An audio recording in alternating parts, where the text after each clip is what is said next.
Who are the riskiest picks at ADP so far in fantasy football? That and so much more on today's episode of The Launchpad. Bo, start us off. Who is your riskiest pick at ADP? It's got to be Christian Watson, wide receiver for the Green Bay Packers. I just don't think there's any reason at all to believe that he's an alpha receiver at this stage in his career. Yes, he's an exciting athlete, but he's getting so much helium built into his ADP right now. I'm deathly afraid that he's just this year's version of Gabe Davis last year. Oh, a Gabe Davis comp. That is just an absolute death knell. We don't like to hear that. Now, what I will say is when we're talking about upside, a lot of the, or I'm sorry, risky picks, a lot of these guys have upside and Oh, yeah. downside. So do you see the narrative and the picture, the possibility maybe of upside here, or are you only looking at the downside? Like, is he a guy that you're still drafting, or is the risk so big that you're not even thinking about touching this guy in drafts? He'd have to take a pretty big slide for me to be drafting him at this stage. His upside's definitely there. We saw it in a snapshot last year where he was he was the highest scoring wide receiver over a 6 game stretch last season. And it was really exciting, but when I broke down the tape a little bit more, there was a lot of soft coverage, there was a lot of broken coverage, and yes, the dude's an athletic freak. We already knew that. He's 6'4", runs like a gazelle. He still doesn't run a full route tree. He still doesn't have very good hands, doesn't have very good instincts when it comes to reading coverage and being on the same page as his quarterback. And that's the other downside to his outlook for me is I don't see him hitting his upside or very likely to hit his upside with Jordan Love because I do not believe in Jordan Love at all. Yeah, that's the big knock. And what we saw, I mean, you kind of hinted at it a little bit. Like, he doesn't have that full route tree. He's not a polished receiver. He's not a great route runner. But, Bo, I know you're a film guy here. You know that Matt LaFleur, I mean, this is what he's best at doing, is scheming his best players open, getting them on an island in space. So you can kind of see maybe, right, like that they're just going to continue to do that, where you say it's soft coverage. What I see is just a great scheme to get him open, where they'll, run some checks across the middle of the field and get him out in space. Do you think you could still at least have these spike weeks? Really, I'm hoping you can tell me that Yeah. it's going to be okay, because I have a lot of exposure to Christian Watson right now in my best ball portfolio. And that's kind of the one little niche pocket I have him in is he's a wonderful best ball pick. Like this is guy with his upside, that's all you're looking for in best ball drafts anyway, is the guy that can have those massive 30-point spike weeks, at least more than a handful of them. Watson's that kind of guy. I think if you're in a regular PPR league, you might be a little disappointed because he might go 6 straight weeks without scoring double digits, but then he'll have a 30-point week out of nowhere, and on your best ball team, that's sitting pretty. On your season long teams, that's a pick that really I have a hard time believing it pays off. Yeah, and I think we'll kind of see that reflected a little bit as we get closer to the season. Sausage gets made a little bit, and we get some better redraft ADP. Right now, we're kind of glued to best ball, where you see a lot of these volatile players getting pushed up in ADP. So I'm with you. I do get a little bit concerned about starting him weekly, especially if you're paying a wide receiver 2 price tag. But in best ball, he's got that, can score from anywhere on the field at any given moment appeal, which does make him an alluring target there. Completely with you, though. Christian Watson is absolutely a risky pick this year. But I want to welcome everybody in now. We are into episode 75 of the Launchpad, now on all Football Guys channels. Today I'm joined with a good friend of mine, Bo McBrayer, who just talked a little bit about Christian Watson, and then Ryan Heath, who we connected recently, and I've just been really impressed by some of the stuff that you've been putting out there, Ryan. So really stoked to have you on the show and chop it up a little bit. Before we get into the rest of the players we want to talk about, though, Bo, real quickly, the floor is yours one more time. Let everyone know where they can find you on social media, where your written content is, video content, all of that fun stuff. So I am the featured writer, one of the featured writers for Fantasy Pros, all things redraft, dynasty for Fantasy Pros. I also write PGA content, betting content for Betting Pros, which is obviously related to Fantasy Pros. And then I do blog writing, I do podcasting for in between media, golf and drinking spirits. We're good at that sort of thing around there. And you can find me on Twitter at Bo_McBigTime. And as well as on Instagram at BigTimeFlavor_. We have Threads and Blue Threads, Sky now. So Threads, social plug yeah, here. yeah. Threads is BigTimeFlavor_, and Blue Sky is Bo McBigTime with no underscore because they wouldn't let me have one. Yeah, I'm just gonna keep it on Twitter for now. You're gonna have to pull me Yeah, out by my feet. I'm not going anywhere else. I'm trying some of these new ones, but I'm hoping that Twitter is here to stay. But yeah, definitely check that's out Bo's content. Really fun Twitter follow, and as you can tell, he is a busy guy all over the place. On the right side of my screen, I am joined with Ryan Heath over at Fantasy Points. Like I said, Ryan just started checking out some of your content recently, and I'm impressed. I saw you on the Underdog Show recently as well. That's a fun one to be on. But let everyone know where they can find you on social media. Same thing, where your written content is, what you're working on now, all that good stuff. Absolutely, yeah. You can find me on Twitter at QBL Ryan. I just post a ton of stats on there pretty much constantly. If you like all the pretty charts, seeing efficiency stats for different players, I post a ton of those. So that if that's what you're looking for on your feed, I can absolutely provide that. On Threads, I'm at Ryan Heath FF. If that's something that's relevant, even a month from now, we'll see. But yeah, you can find all my written content on Fantasy Points. Just recently, I had a big study about age curves and how players' production tends to go up and tail off as their careers go on. I'm sure I'll be referencing that a lot on the show today. So, yeah, that's where you can find me and what I'm up to. And I did read that article. It was a very good article that you wrote about age curves. And I think that's a good segue for one of the risky picks that you're going to be talking about today, Ryan. Why don't you start us off with one of your risky picks at ADP this year? Sure. So my first guy is Derrick Henry. I completely understand I'm setting myself up to get absolutely laughed at, and anybody that takes a stance against Derrick Henry every single year is setting themselves up for this exact same thing.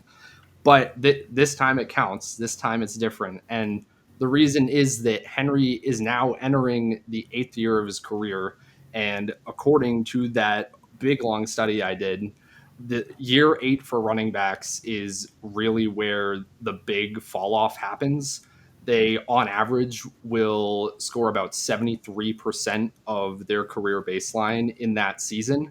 And I'm only talking about players like Henry that have had multiple top 12 fantasy finishes. So this sample is completely appropriate to compare to Henry. And it is just a year where the range of outcomes is really wide as well. It just kind of looking at the distribution of how year 8 running backs have scored historically. 20 of the 30 that were in my sample scored fewer than 200 PPR points. That is pretty much useless as far as a first few round pick in fantasy.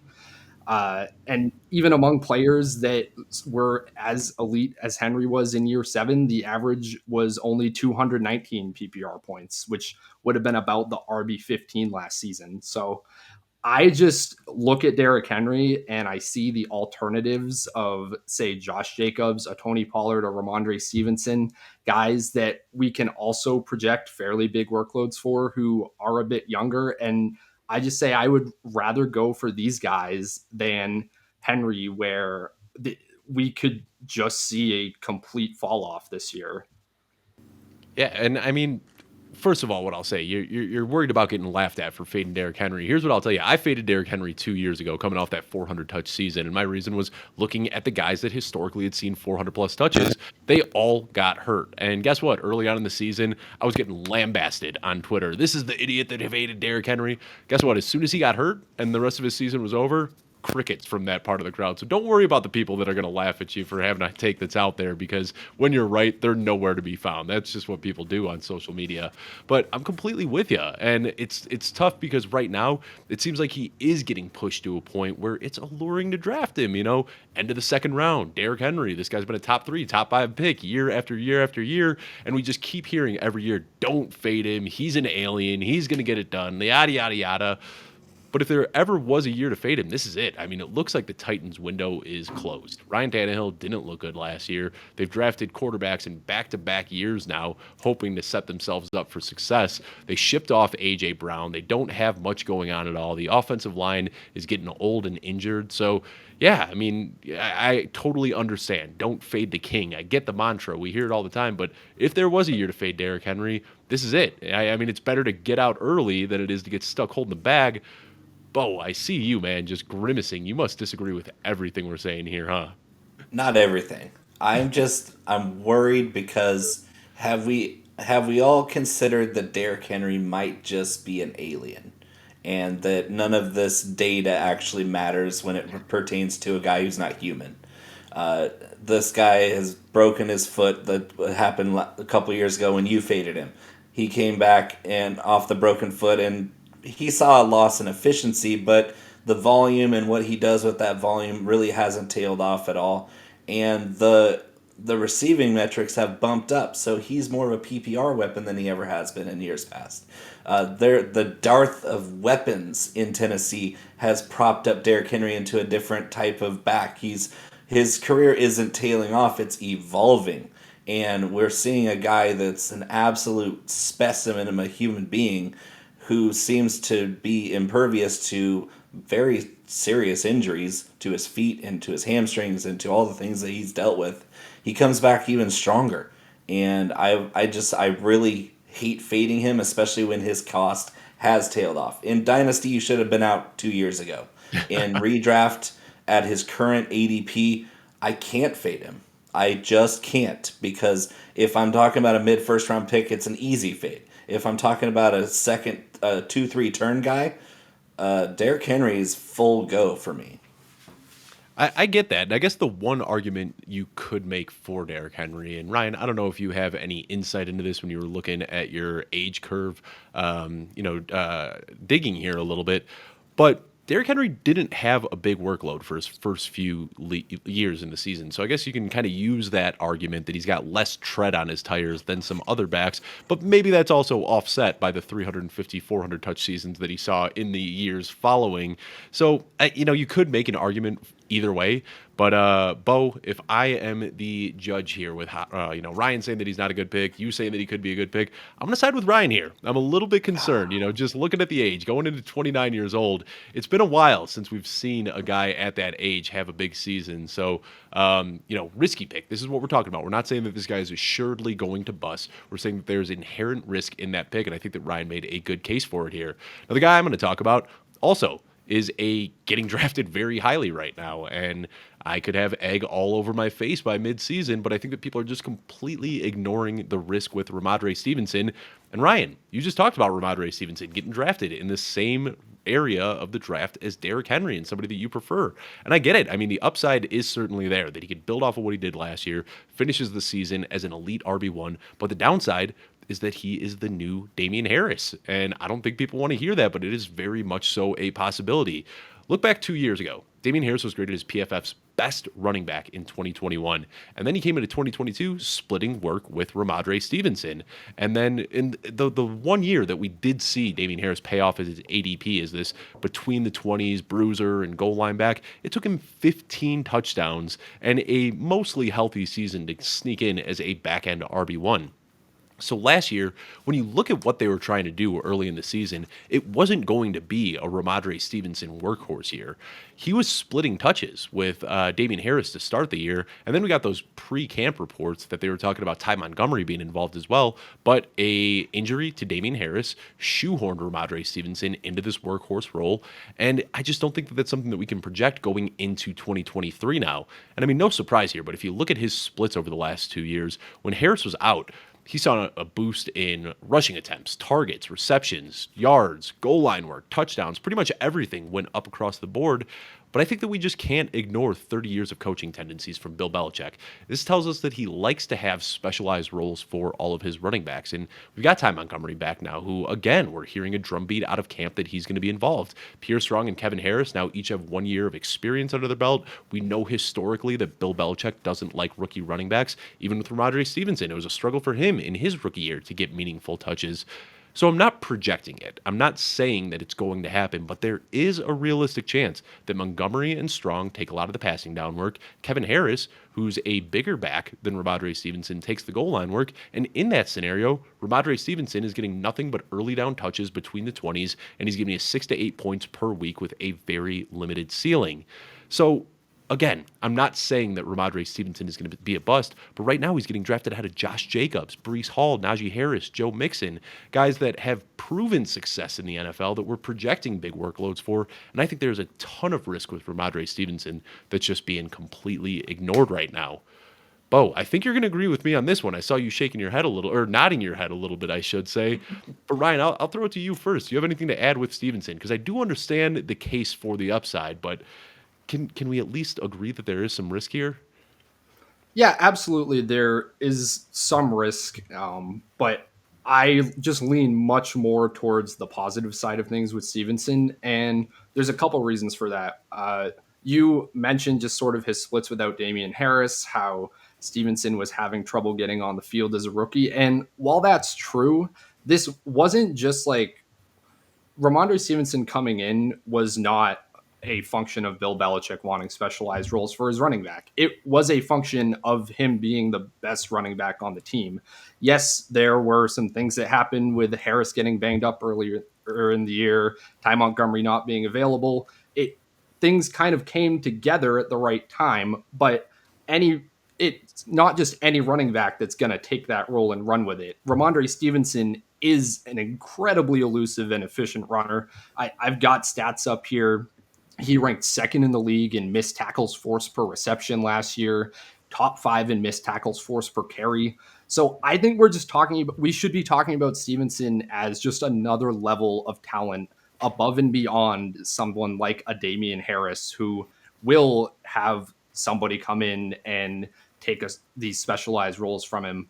And look, with Harris being gone, the team letting him walk, that also opens up goal line work as well. Rhamondre Stevenson should see more of that this year. Harris handled 44% of the Patriots' carries inside the 5 last year in games where he was active. That's going to be all Rhamondre. I don't believe the Kevin Harris stuff for a second. I'm sorry. I'm a Patriots fan, being around the team, that's not a thing that's happening is kind of all I can say.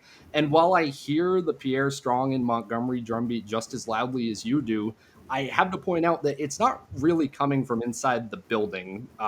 These reports are from beat reporters like Evan Laser, former running backs coach like Ivan Fears. This isn't really the coaching staff that's currently in the building saying, yeah, we want Rhamondre Stevenson to get less touches. And if he did, it would just be completely illogical. Watching that Patriots offense every week last year, throwing to Rhamondre Stevenson was basically the only thing that worked about it. So I really like Stevenson this year. Even if he sees a slight decrease in receiving volume, I think he more than makes up for it at the goal line. I'm kind of all over him at ADP. Yeah, and I think that's fair because we did see as the season progressed, he started getting less involved in the passing game for whatever reason. So I'm expecting that to go away. But you do make a good point about the goal line work being opened up a little bit. I threw Kevin Harris's name in there as the last of the 3, but I'm with you. He's probably not going to be a huge factor, but he's somebody that could siphon some of those touches away. Bo, before we get to your guy, the next risky pick did you have? Did you want to add anything on Stevenson? I just want to add in the coaching dynamic because last year the necessity was to throw a lot of screen passes, a lot of swings, a lot of dump offs because they had no verticality to their offense. And their offensive coordinator last year was a combination of Joe Judge and Matt Patricia. And so I don't know if we can actually glean anything at all analysis-wise from that monstrosity of an offense, if you can call it a scheme. Rhamondre was the last man standing in an offense devoid of talent that was on the field. Mac Jones had an atrocious season because his game plan was basically drawn on a napkin with crayon every week. Rhamondre was the only guy that had any ability to run the ball. It was a disaster last year. And with Bill O'Brien, you're going to get more structure. I don't know if you get more explosion. You're just going to get better planning. He's more prepared week to week than whatever happened last year. Rhamondre, I think, is going to take a step back in the volume department, but I do think his passing role stays. Maybe not volume-wise, but efficiency-wise, that's going to stick. And his ADP is not so egregious that we can say, oh yeah, he's uber risky at that spot. I kind of like where he's at because his upside as a playmaker, both as a runner, a touchdown scorer on the goal line, and as a receiver, it seems like if you're going to draft a running back in that area, you're looking for that kind of player anyway. Yeah, fair enough. And you guys make some good points here. I've just been burned many, many times in the past on Patriots running backs and also Yeah. trying to chase that guy that has the great efficiency and just can't get a hold of the workload. So consider me jaded from being burned in the past. Maybe I can learn something this year if Rhamondre Stevenson goes off. But Bo, back to you. Back to you. Let's hear about another one of your risky picks this year. Kyle Anthony Pitts. I mean, it's got to be the year, right? Like we're in year 3 now of the greatest tight end prospect to ever live, and on tape efficiency metrics at Florida, we're talking about a special talent of football player as a receiver, as a playmaker, as a yak guy. We haven't seen anything to suggest that Arthur Smith knows how to handle this type of player, and Kyle Pitts, I don't know if they know what his jersey number is because he was a 1,000-yard receiver as a 20-year-old rookie, and that was with Matt Ryan's corpse throwing him the ball. And Matt Ryan, one of the least efficient red zone passers, but Arthur Smith throws Kyle Pitts off the field in the red zone as a rookie, putting in blocking tight ends instead. It made no sense. Then last year, he's more of a vertical threat. You're seeing him stay on the field more, and then he gets hurt. And so now we get year 3, ADP is depressed. I'm gobbling up as much as I can in Dynasty because I'm freaking out that he's slipping in cost, and I'm just trying to scramble to acquire as much of him as I can. In redraft, I'm drafting him as much as I can, but in the back of my mind, I'm saying he's still got the same coach. He still has a very huge question mark at quarterback, and it's really scary. I mean, we're talking about a very special player that I have to trust his talent will eventually win out. But I mean, we all know how scary it is to put your trust in a talent when the situation is completely up in the clouds. We have no idea. Yeah, and I wrote an article about Kyle Pitts recently because he's such a polarizing player that I wanted to take a strong stance on Kyle Pitts. And I spent almost a full week just like digging into everything possible. And basically, the takeaway that I had at the end of all of this research was he is valued exactly where he should be at tight end 5. He's got immense upside, he's got immense downside, and both of those things weighed out. He's getting drafted where he should be. I mean, some of the numbers from last year are just insane. His target share was 2nd overall, targets per route run 1st overall, yards per route run 5th overall, air yard share 1st overall, air yards per target 1st overall, and then PPR points per game 23rd. Like, it doesn't even make sense. It does make sense because it's such a low volume, awful offense with very poor quality targets. But like, we know this guy is there. I think the one thing that I've kind of been talking myself into is this time of year we get so wrapped up in projections. And in projections, everything is perfect and hunky-dory and the players play exactly like you expect them to and everybody's healthy. And the reality is that football happens and players get hurt and things change. And there are a lot of avenues for him to pay off at his ADP.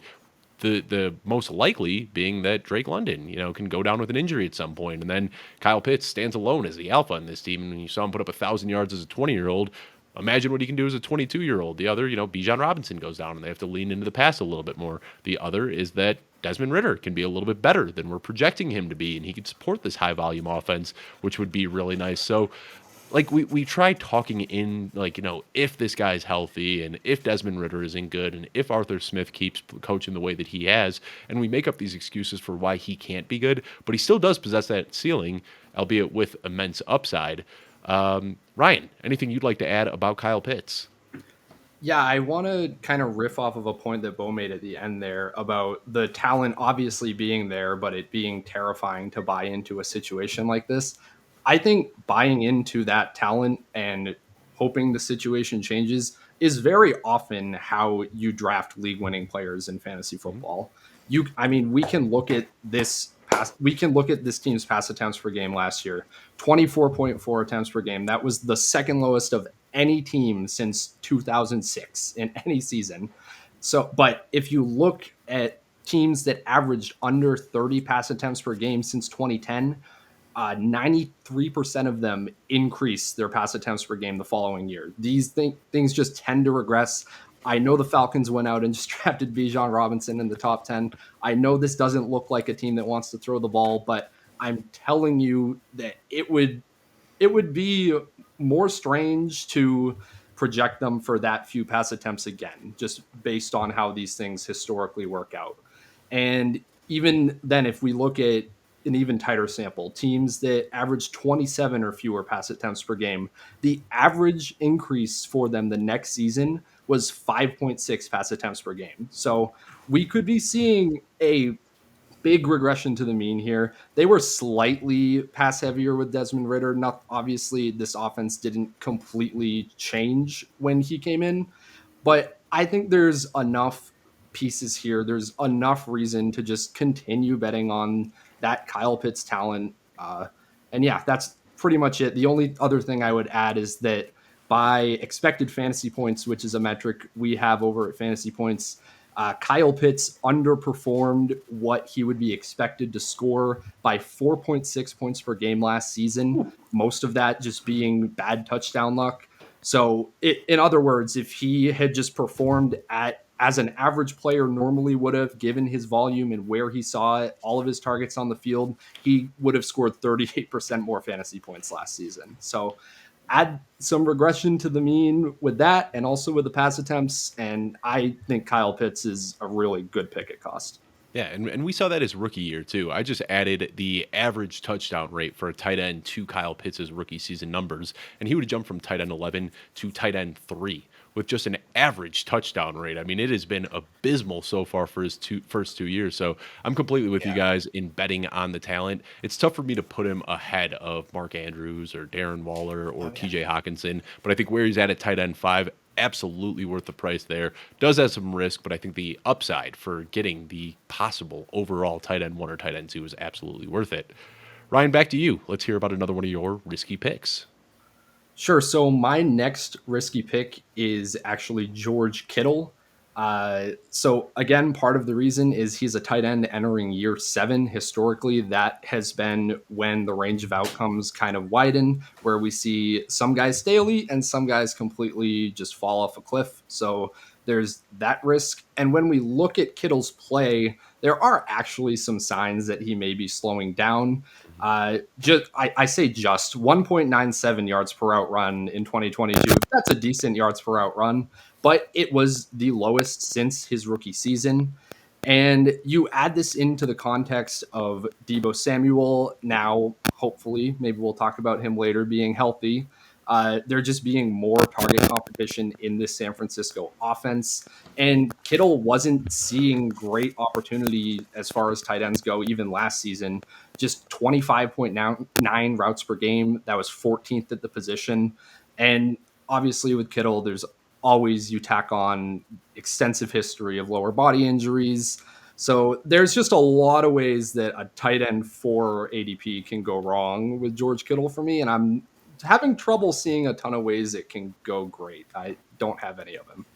Yeah, he also has those games too, which, like, if anybody's ever rostered George Kittle, like, you look at his end of the season finishes and they aren't indicative of the person that you're getting and playing as a tight end, because they have games where they just say, hey, you're playing tackle this week. Like, you're not running any routes. You're staying in line. You're going to help block. So, again, we kind of talked about this with Christian Watson, a better in best ball pick, which is such a cliche that we've already used twice before the 30-minute mark of this show. But George Kittle is one of those guys as well, because you never really know how they're going to be scheming him up. There's some games where he's playing in the slot and he's running all over the place. And then there's other games where he is just an extra 6th lineman. So I'm completely with you on George Kittle. He's a guy that I have been trying to avoid as much as possible this year for all the reasons you laid out.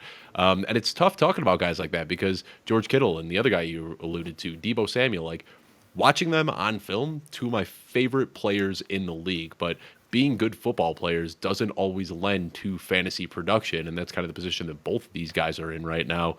I think that kind of sets me up perfectly for the guy that I want to talk about next, which is Deebo Samuel. You're fading, well, not fading, but you see risk in George Kittle, and I see a lot of risk in Deebo Samuel. And, that was one of my best calls a couple of years back, but I'd be lying if I said that I expected him to have a wide receiver 3 finish in 2021. I was pounding the table for Deebo Samuel all offseason. I thought he was going to be like a decent wide receiver 2 that you can plug and play with a high floor every single week, and then he ended up putting up 21 points per game. I didn't expect that at all. It was great, but now everybody is still grasping on to that magical 2021 season, when the reality is his rookie year, his second year, and last year he was a boomer bust wide receiver 3. And then he had 1 year where he gave us elite wide receiver 1 potential. But we have to look at the context of that 2021 season. The team traded up for Trey Sermon, who ended up being a complete bust. And then they put Elijah Mitchell in, and Elijah Mitchell gets hurt. And then they put Jeff Wilson in, and Jeff Wilson gets hurt. And then Deebo gets jammed into this weird role that we're still talking about years later, the Deebo Samuel role, which realistically doesn't even exist anymore. But he scored 14 touches that year, and 8 of them came on the ground. I can guarantee you with absolute certainty that he is never going to have 8 rushing touchdowns in a season again. And the issue is, we talked about that 2021 year where Trey Sermon and Elijah Mitchell and Jeff Wilson Jr. all struggled to stay on the field. So what did they do? They went out and they traded for Christian McCaffrey. And Deebo Samuel to start the year was still getting a lot of manufactured touches that we were talking about. And during that time, he was putting up 16.4 points per game. But then Christian McCaffrey showed up and it dropped down to 11.4 points per game, back to that boomer bust wide receiver 3 that I had mentioned earlier. So now we're looking at a guy going into year 5. I'm going to bet on what we've seen for 3 years of production rather than that one fluky year of production. And it's just really tough for me to draft him right now where he's going as wide receiver 17, because more likely than not, he's going to be a back-end wide receiver 2, high-end wide receiver 3. He might have some big plays here and there and, lend to some spike weeks, but it is really, really tough for me to draft him at ADP. He's easily one of the best athletes in the NFL, and I know he said that he was kind of sluggish and out of shape last year, but I don't know. That sounds like an off-season excuse to me. I think the only way that he puts up another 20-plus point per game season is if Christian McCaffrey and either Ayuk or Kittle gets hurt. You need multiple injuries for him to pay off at his ADP. So I see him as incredibly risky with where he's currently getting picked. Yeah, and it's I see you want to say something. Yeah. I just want to tie this in a bow for you because, shout out NorCal, and the Niners are the only team left up here. But the catalyst for both George Kittle and Deebo Samuel in opposite directions was Jimmy Garoppolo.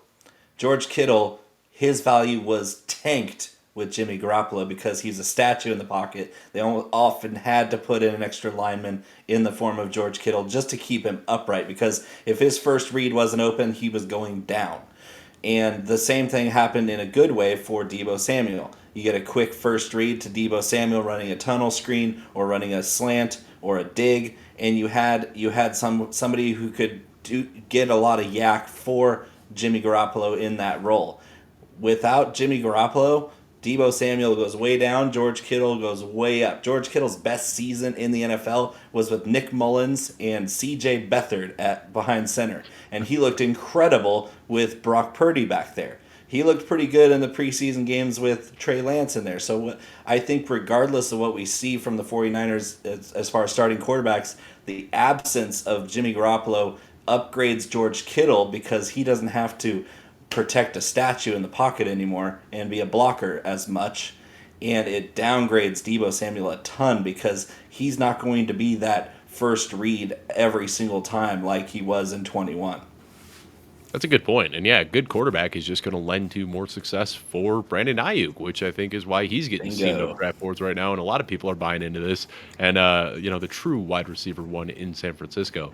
Ryan, I want to hear what you've got to say about Deebo Samuel, if you've got anything to add. I know you talk about age curves at all, and that's a study that you're doing right now. Can you almost look at Deebo Samuel's age curve as more of a running back than a wide receiver with the physicality that he plays with? Like, are we looking at him on a running back age curve as opposed to a wide receiver 1?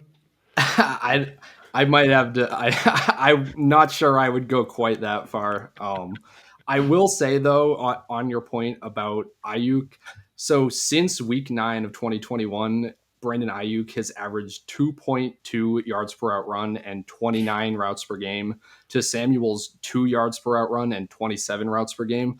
Ayuk really has been the wide receiver 1 in this offense since that halfway through 2021 when he finally came out of Shanahan's doghouse. There's this mythos about the Deebo Samuel role, as you said, but even in that second half of 2021, Deebo was averaging a touchdown per game, 7.7 fantasy points per game over expected. Just the most unreal, mind-blowing, unsustainable production I've ever seen in a stretch that big.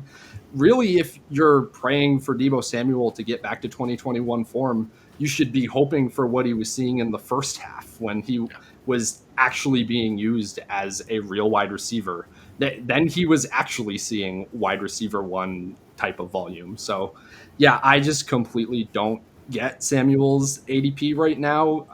I am not going to go so far as to say I'd take Ayuk straight up over him because I guess there's always that chance he recaptures that role. But yeah, as you said, since they traded for Christian McCaffrey, Deebo Samuel just 2.7 rushing attempts per game and only one attempt inside the 10-yard line. So I just don't see it at all. He's just very clearly on the do not draft list right now. Yeah, and I think that's the weirdest thing about that 2021 season. I talked about all of the rushing and stuff like that, but you kind of alluded to it a little bit. It was such a tale of two seasons. Like, to start the year, Brandon Hayes was in the doghouse, and Deebo Samuel was getting, I don't have the numbers off the top of my head, but if I remember, it was like 10.5 or 10.8 targets per game or something like that. Like, he was a bona fide wide receiver one. And then Ayuk started playing receiver, and then he got pushed into the Deebo role. And then he was like the most efficient running back in the NFL for half a season. So it was really a tale of two seasons, neither of which are really sustainable. But if you want to know what happened to the Deebo Samuel role, it does still exist. It's just that Christian McCaffrey is playing it now. That role that we saw the second half of 2021, that's what Christian McCaffrey is doing now. And don't be surprised if he does average a touchdown per game this season. So, Bo, we're back to you. We each have one more risky player we want to talk up before we wrap up here. Who is your final risky player? My final risky player is the riskiest of them all, at least of my list here. Rookie out of Florida, presumed starter of the Indianapolis Colts, Anthony Richardson. The range of outcomes on this guy are astronomical. Let's just say that physical tools, I think his poise in the pocket is understated. He has everything you need to be a NFL quarterback, and I don't even think he's raw. Like, some people have described Anthony Richardson as raw, but he's not. He's just not experienced. He doesn't have a lot of reps under his belt. But a lot of what gets overstated is his accuracy woes. He had a low completion percentage at Florida. He also looked really good in spots where he made some absolute dime throws. He showed incredible awareness of his pocket surroundings, of the defensive scheme. He's looking off defenders. He was manipulating safeties last year at Florida. And he's in a system now with an outstanding offensive coach in Shane Steichen. I can't wait to see this guy play. On the same token, it is really scary to rely upon a high upside rookie quarterback with mobility, especially when his receiving core isn't the most inspiring. I like Michael Pittman Jr. After that, it kind of gets a little hairy. So we're looking at a team that's pretty mysterious. The Colts are kind of flying under the radar this year somehow. We're not really talking about their offense very much. And I'd like to start that conversation because I want to see a resurgent year for Jonathan Taylor. I want to see Alec Pierce take the next step. I want to see Michael Pittman Jr. be appreciated for the route runner, the idiot that he is. And at the same time, none of those things are going to be possible if Anthony Richardson's a bust. And so it pains me to say that I'm scared to draft Anthony Richardson, maybe except for in Scott Fishbowl because there's no negative scoring. But in a league that might penalize turnovers, it's kind of like you're gonna say, oh, am I the guy that drafts quarterbacks based on risk, or am I gonna draft the guys based on what they can hit as far as a ceiling? And Anthony Richardson could be a 1,000-yard rusher as a rookie. He could also be a guy who runs himself out of a job. Yeah, and I think you hit it right on the head talking about the range of outcomes there. He could have a Jalen Hurts-esque season to what we saw last year, or by week 3 they could say, hey, we got to put Gardner Minshew in and get this guy some reps. I mean, there's a very, very wide range of outcomes. And I think the problem here, too, is like fantasy managers have gotten smart. Every single year, there's that rookie or that year 2 quarterback with rushing upside. And you go back to 2019, Lamar Jackson was going in like the final rounds of drafts. You can get him in the 14th, 15th, 16th round. And that's the reason I got his jersey hanging up here, because he made me a lot of freaking money back in 2019, drafted him in the final rounds of my drafts. And then the next year, all those guys start to creep up a little bit. Then we see the Josh Allen breakout, and then last year it was Fields. yeah, last year was Justin Fields getting drafted in round 9 or 10, and now we see Anthony Richardson going in round 8 or 9, and we're losing out on that edge. And we saw it last year. Let's talk about Trey Lance. I mean, before the season kicked off, Trey Lance had creeped into the 6th round of best ball drafts despite not even starting an NFL game. People just see these guys with rushing upside and get so enamored by the upside that they completely ignore the downside. So I am 100% in lockstep with you on Anthony Richardson. I don't really have a strong take either way because, like we said, the range of outcomes is so wide. He could be a top 3 quarterback or he could be out of a job mid-season. It is really, really tough, though, to pay up for that price tag right now. Ryan, I know you got another guy to talk about, but if you got anything about Anthony Richardson that you'd like to add, I would love to hear it because this is a guy that, like I said, I just don't really have a strong take on right now. Yeah, I'll say on Richardson, I'm not going to disagree with you guys at all as far as the player evaluation goes, but I think just in terms of philosophy of where I'm willing to take risks is where we might differ here. So in managed leagues, I do not care about the downside or the risk of a quarterback in single quarterback leagues. You can always stream at least the equivalent of a low end QB1 off the waiver wire. Absolutely, I will take the riskiest guy. If you tell me he has the widest range of outcomes, he could finish top 3 or be Trey Lance, I'll take that guy every single time. I'm 100% okay with that. In best ball, where you don't have access to the waiver wire, I understand it a little bit more. But sure, if you're drafting one best ball team, I would say, okay, maybe you don't need to draft Anthony Richardson. If you're drafting all of your puppies or your Pomeranians or whatever you're doing on Underdog, get some Anthony Richardson. You want that in your portfolio. Sure, he could potentially sink your teams you take him on, but he could also be the reason they advance. So that I just think at quarterback, I just don't care about risk nearly as much, just from a fantasy football strategy perspective. Yeah, completely agree there. And he's somebody that I'm trying to be slightly overweight on in best ball. But I think you make a great point, too, that even if you draft him in a single quarterback managed league, if things blow up and he doesn't work out, there's going to be somebody that you can pick up off the waiver wire. It is never a problem finding a quarterback to stream. So I think that's a good kind of way to look at it from a broader lens. Yeah, if you're doing a handful, like if I'm doing a Dalmatian or a Bulldog where I'm putting $500 in a single best ball draft, Richardson might not be the guy that I'm going after there. But yeah, in the 50 Pomeranian drafts that I have waiting for me right now when we're done recording this show, I'll probably be sprinkling quite a bit of Richardson in because it's worth it for the upside there. But Ryan, let's go ahead and hear the final guy that you want to talk about that you have pegged as a risky pick for 2023. Yeah, so my last risky pick is Mike Evans. The market seems to have soured on him a little bit this year compared to what we've seen in years past, but just kind of to lay out the reasons why I don't like Evans even at his lower ADP this year. So Evans obviously has played with the greatest QB of all time the last 2 seasons, and he was in 2 of the top 4 most pass-heavy offenses the NFL has seen since 2010. Now it's Baker Mayfield. He has averaged 31.4 pass attempts per game in his career. That would have been 24th among NFL teams last season. So pass volume coming down in Tampa Bay, it is essentially I'm taking as a given. I can hear arguments about maybe they're going to still want to be a little more up tempo. I just don't really believe it. And then you look in the red zone. The Buccaneers also led the entire league in red zone dropback rate last season. Again, even if you want to argue that this team is going to not be great, they're going to be throwing a lot.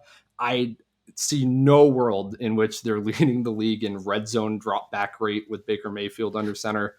And then just Mike Evans as a player, he's been under 2 yards per out run for the last 3 seasons in a row. Really hasn't been all that efficient for a while now. Obviously, he's made up for it on touchdowns, and that is part of his skill set. I don't mean to just take touchdowns away from Mike Evans because that's ridiculous. But I see this team shifting away from his sort of skill set. I would say that Chris Godwin led the league with 35 design targets last season. Baker Mayfield had just a 7.1 average depth of target. I just envision this Bucks offense as a lot of stuff, a lot of quick throws, a lot of stuff closer to the line of scrimmage. Hopefully, not making Baker do too much. I don't think they want Baker Mayfield taking shots downfield to Mike Evans and throwing jump balls in the end zone. That's really all that this take is. Yeah, and we talked about this a little bit earlier with San Francisco, where people think Deebo is the wide receiver one, and us nerds who rewatch all these games and pour through the data, we say no, Brandon Ayuk is actually the wide receiver one there, and I think it's the same thing in Tampa. People have seen Mike Evans with his consecutive 1,000-yard season year after year after year, and they just assume he's the wide receiver one. But Chris Godwin is pretty clearly the wide receiver one, and the last thing I'll say about Mike Evans. He was a bust last year until week 16 bailed him out, 207 yards and 3 touchdowns. And then you can look at his season-long finish and say, oh, Mike Evans still has it. I think I might have said Mike Williams, but I meant Mike Evans. And really, he just got bailed out by his final game of the year, which I will remember forever. Championship week, playing against J.J. Zachariason in Sleeper Bowl, projected to beat him by 35 points, and he has frickin' Mike Evans go off for 40 points and beat me. I'll never forgive him for that one. Ouch. But Mike Evans, the wheels fell off last year, and now people are jumping back on the bike this year, and I just don't see it. I'll go ahead and wrap up with the final guy I want to talk about, and you guys can go ahead and tune out right now because this is going to be the laziest take that you are going to hear all week. Pure gutalytics here.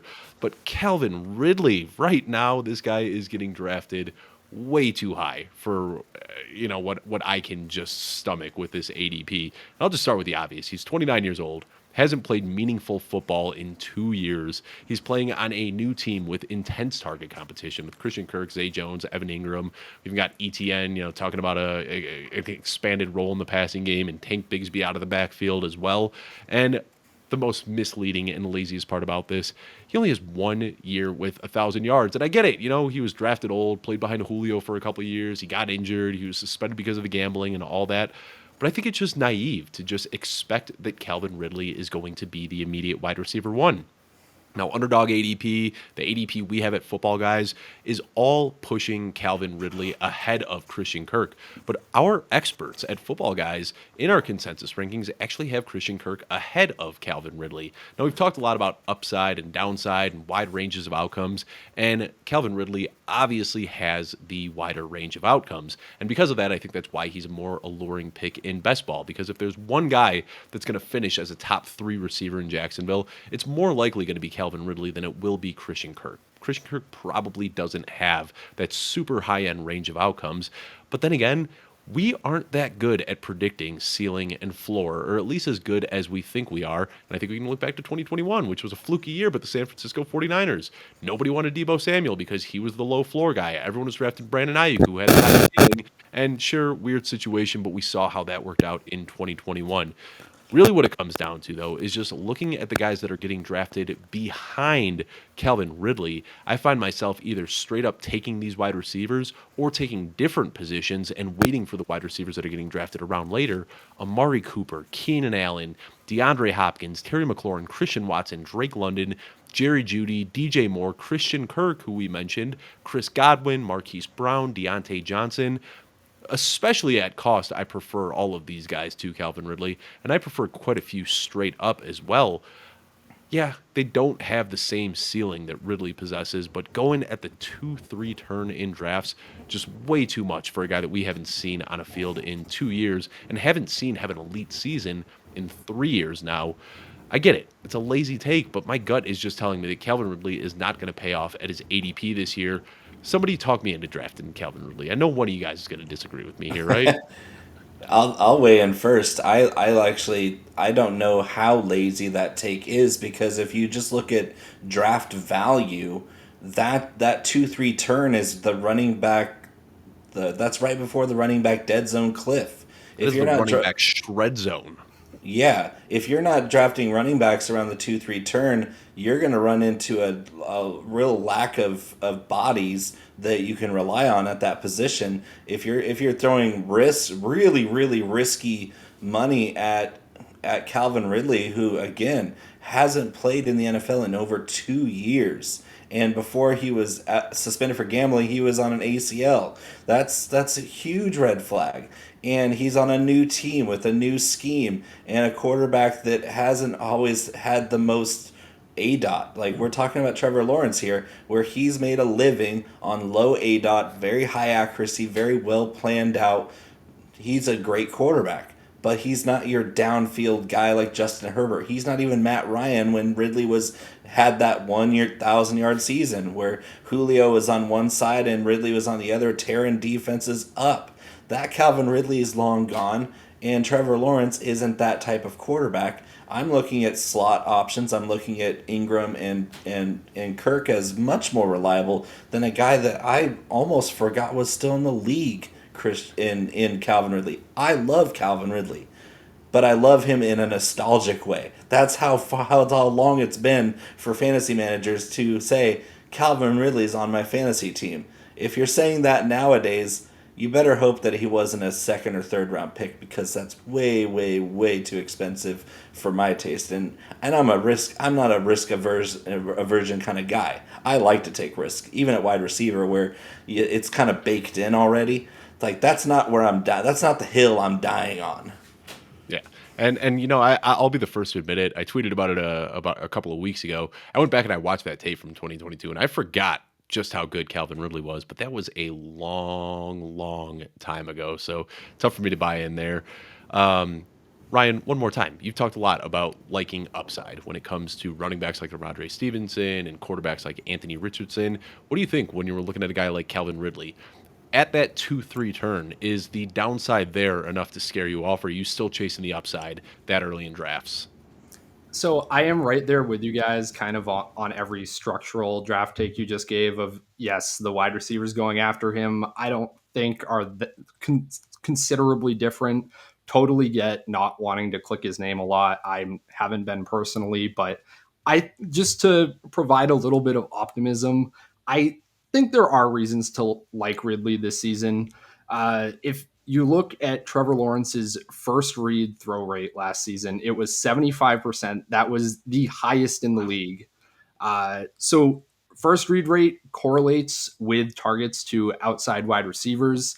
At fball _ insights on Twitter has put together a bunch of really cool stuff on this. I've been working with him on an article all about first reads over the last few days, so this has been kind of fresh in my mind. So shout out to him for some of this information.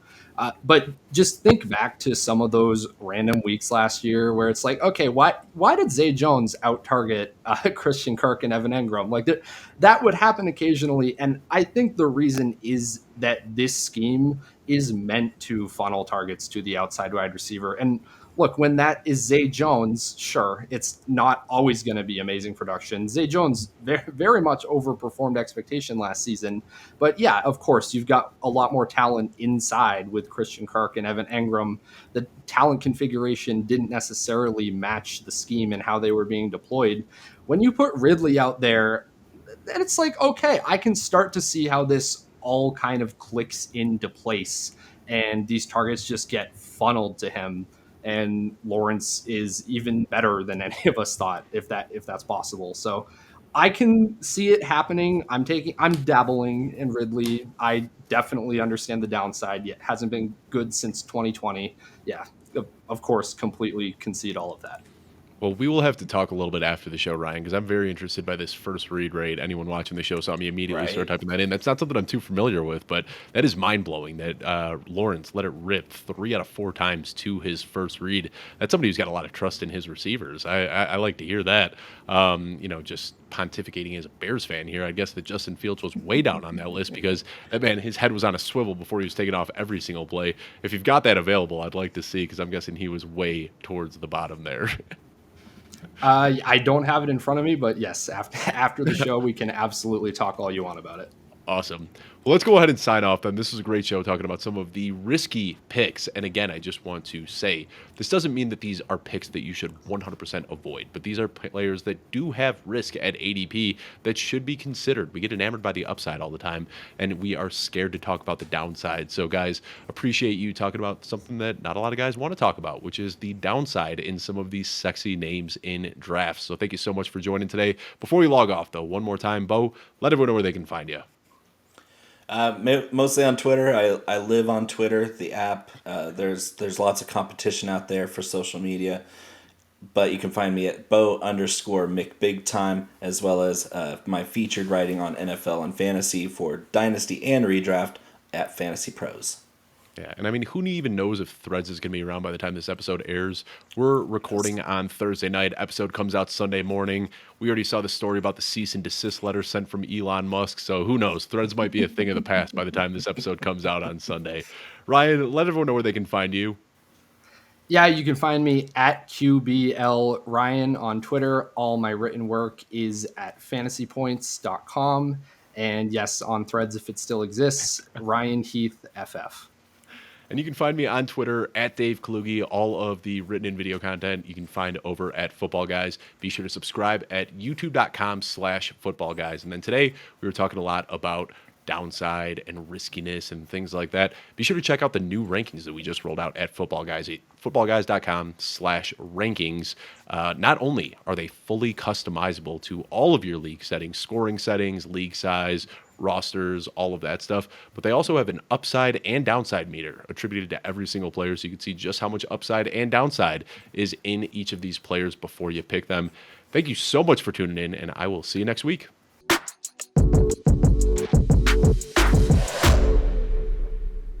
Thank you so much for taking the time to hang out with myself, Ryan, and Bo today as we talked about some of the riskiest picks in 2023 fantasy football drafts. Over on the right side of your screen, you'll see a button where you can subscribe at youtube.com/footballguys. And you can also check out some other videos that we have here on the channel. We really appreciate you taking the time. Thank you so much for checking this out.